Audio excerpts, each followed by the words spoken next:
a man with a mega hat on who's declaring that he doesn't sin. No, he just supports a 34-time convicted felon who has been found guilty of rape and has also paid hush money to a 13-year-old child who claims that he and Epstein raped her violently, like tied her down, and Trump hit her in the face violently at one of Epstein's parties. And Trump threatened her family with death. So she's been quiet about it. Of course, we all know that all the women that have accused Trump of violating them, they're all liars, all of them, of course, because, according to the Bible, women are harlots and liars and the creatures of the devil. And that's why we need men to keep us under control. Anyway, so this guy is sinless. Actually, that is not biblical. It's bad enough when you become a Christian, and at least, there's so many different interpretations of Christianity on this earth. His is a rather destructive one, and that's why I'm so angry about it. My version of Christianity made me, as a young person, live in terror.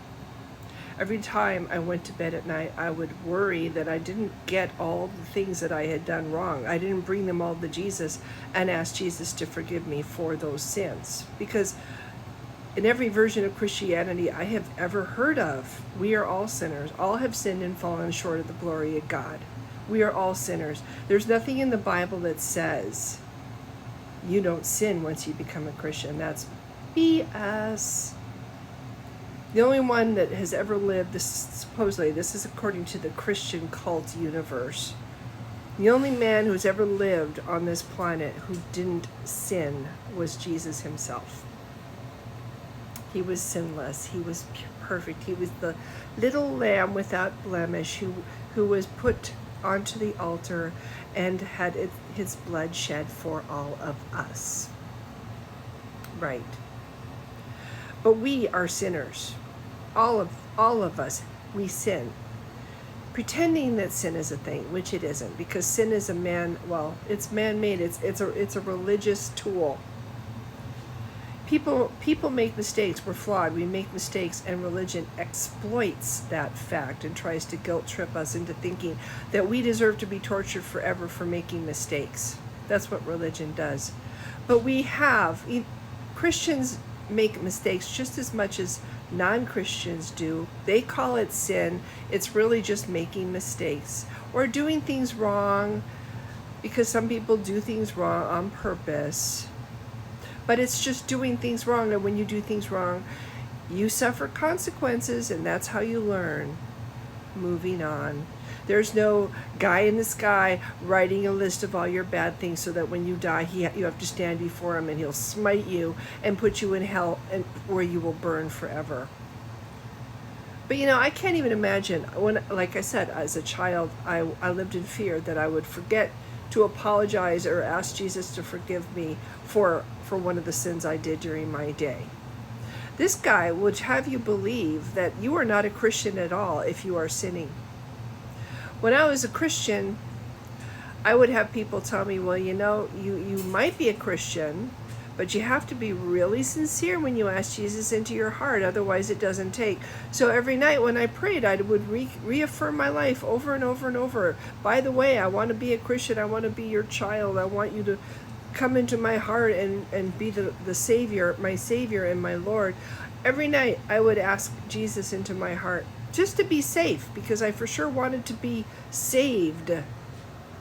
Well, this guy would have you believe that if you make any mistakes at all, you're not really a Christian. Way to put fear into people's hearts. People who feel like, I can't possibly be saved because I'm still flawed. Yeah, we're all still flawed. When we're Christians, we're still sinners. When we're Christians, we are striving constantly to be Christ-like, to emulate Christ's example. Maybe if more of us did this, we wouldn't have people like Donald Trump being worshipped by so many Christians in this country. if we actually did try to be Christ-like. Because there's nothing about Donald Trump that is Christ-like. There's nothing about Donald Trump that tries to emulate Jesus or be like Jesus or walk with Jesus. Nothing. And yet how many Christians on this planet are admiring him? This guy has a MAGA hat and he says he's not a sinner. He supports a traitor. He supports a man who attacked a child.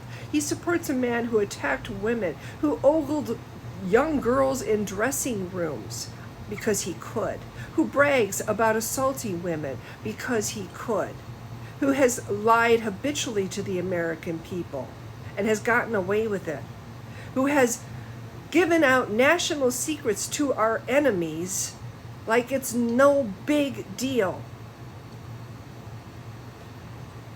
But he's not a sinner. He supports all of this, but he's not a sinner. I will give him credit for one thing, though. If you look at this picture, he does at least put the Jesus hat on top of the MAGA hat.